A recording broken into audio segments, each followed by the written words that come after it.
भारत में जब जब एसयूवी या पावरफुल व्हीकल की बात होती है तो सबसे पहले जहन में नाम आता है महिंद्रा एंड महिंद्रा का।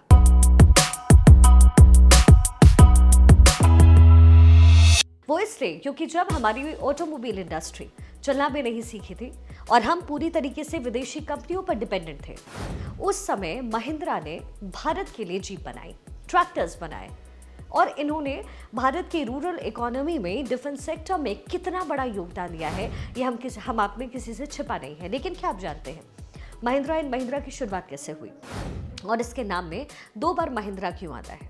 आज ये कहानी मैं आपको बताऊंगी।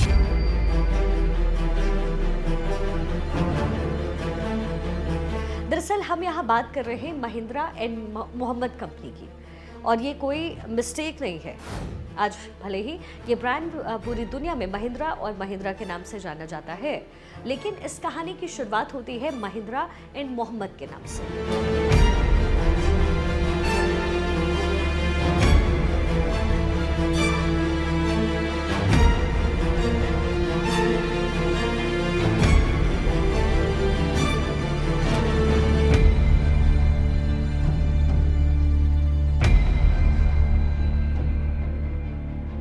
पूरी कहानी आज भले ही आनंद महिंद्रा इस ग्रुप को एक अलग हाइट पर लेकर के चले गए हो, लेकिन एक वक्त ऐसा भी आया जब इस कंपनी के ऊपर बंद होने की नौबत आ गई थी। M&M ग्रुप की कहानी शुरू होती है साल 1892 से।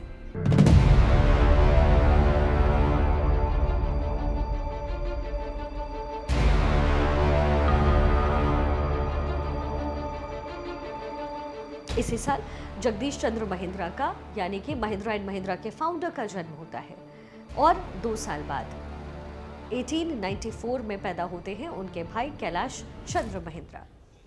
जेसी और केसी महिंद्रा कुल 9 भाई बहन थे और छोटी सी उम्र में ही इनके सिर से पिता का साया हो जाता है। पिता के जाने के बाद माँ और 8 भाई बहनों को संभालने की जो जिम्मेदारी है वो कम उम्र के जैसे महिंद्रा पर आई। उनकी उम्र भले ही कम थी, लेकिन जो सोच थी वो दूर की थी। उन्होंने तंगी के बावजूद अपने भाई बहनों की पढ़ाई पर पूरा फोकस किया और छोटे भाई केसी महिंद्रा को तो पढ़ने के लिए कैम्ब्रिज भी भेजा। पढ़ाई करने के बाद केसी महिंद्रा को अमेरिका में ही नौकरी मिल जाती है। 1945 में जब वो भारत लौटे तो यहाँ भी सरकारी नौकरियों की लाइन उनके लिए लग गई, लेकिन उन्होंने तय ये किया कि वो अपने भाई के साथ बिजनेस की शुरुआत करेंगे। उस वक्त तक जेसी महिंद्रा उनके दोस्त थे मलिक गुलाम मोहम्मद। उनके साथ मिलकर के एक बिजनेस को प्लान कर चुके थे, तो उसमें केसी महिंद्रा भी शामिल हो जाते हैं और फिर तीनों मिलकर के कंपनी बनाते हैं Mahindra and Mohammed. Mahindra for J C and K C Mahindra और मोहम्मद मलिक गुलाम मोहम्मद के लिए था। हालांकि तब ये जो कंपनी थी आज की तरह एसयूवी नहीं बल्कि स्टील का निर्माण करती थी। महिंद्रा ब्रदर्स चाहते थे कि एक दिन वो इस ग्रुप को देश के सबसे नामी गिरामी स्टील कंपनी के तौर पर बना दे। लेकिन तभी आता है साल 1947 यानी बंटवारा, एक ट्विस्ट। ये बंटवारा देश के करोड़ों लोगों की तरह इस कंपनी को भी 2 में डिवाइड कर देता है, बांट देता है। इधर देश हिंदू मुसलमान के आधार पर बंट गया, तो उधर कंपनी के 2 पार्टनर्स भी धर्म के आधार पर बंट चुके थे, क्योंकि मलिक मोहम्मद पाकिस्तान जाने का फैसला कर चुके थे और वो इस कंपनी से भी अलग होना चाहते थे।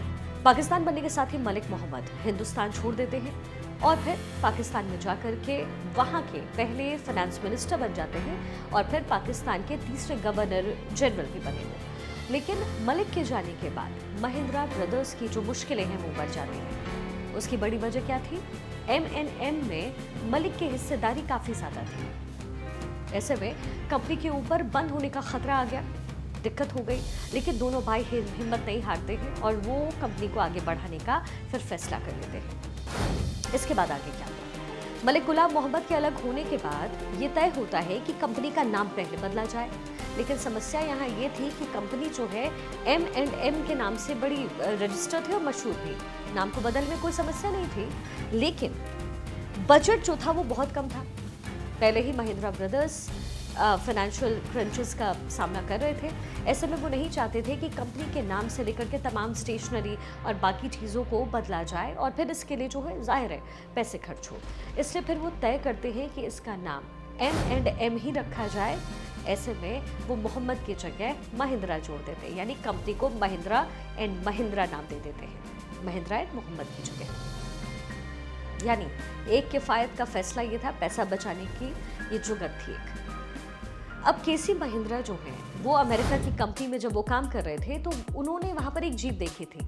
उन्हें जीप का कॉन्सेप्ट अच्छा लगा, अमेरिकी गाड़ी है जीप, ब्रांड है। तभी उन्होंने सोचा था कि भारत में भी वो खुद की जीप बनाएंगे। भारत में कंपनी जीप का प्रोडक्शन शुरू करती है और ऐसे में ऑटो इंडस्ट्री में महिंद्रा एंड महिंद्रा कदम रखती है। जीप का मॉडल हिट हो गया, इंडियन आर्मी की तरफ से बड़े ऑर्डर्स उन्हें मिल जाते हैं। इसके बाद M&M जो है वो दूसरे कमर्शियल व्हीकल और ट्रैक्टर बनाने लग जाती है। धीरे धीरे कंपनी आगे बढ़ती जाती है। साल 1991 में, यानी अपने जन्म के तकरीबन 50 साल बाद, भारत की अर्थव्यवस्था को ओपन कर दिया जाता है और इस साल M&M ग्रुप जो है वो बड़ी छलांग लगाता है। ये कंपनी फिर मल्टी यूटिलिटी व्हीकल्स में, पिकअप में, लाइट वेट कमर्शियल व्हीकल्स में और फिर हेवी वेट कमर्शियल व्हीकल्स से लेकर के 2 व्हीलर्स तक के सेक्टर्स में उतर के चली आती है। और आज इस ग्रुप का कारोबार 100 देशों में फैला हुआ है। विदेशों में भी महिंद्रा की गाड़ियां जो हैं वो खूब एक्सपोर्ट होती है, खूब बिकती हैं। 150 कंपनियों का ये ग्रुप है और इसने 2.5 लाख से ज़्यादा लोगों को रोजगार भी दिया हुआ है। तो ये पूरी कहानी है महिंद्रा एंड महिंद्रा की। आज बंदा कमाल का में ये कहानी जाननी ज़रूरी इसलिए क्योंकि हम और आप आज महिंद्रा की गाड़ियाँ यूज़ कर रहे हैं, उसे स्वदेशी कहते हैं, अपने देश की निर्मित गाड़ी है, लेकिन इसका इतिहास क्या है और इतिहास में छुपा वो राज है जो महिंद्रा एंड महिंद्रा की कामयाबी को दर्शाता है।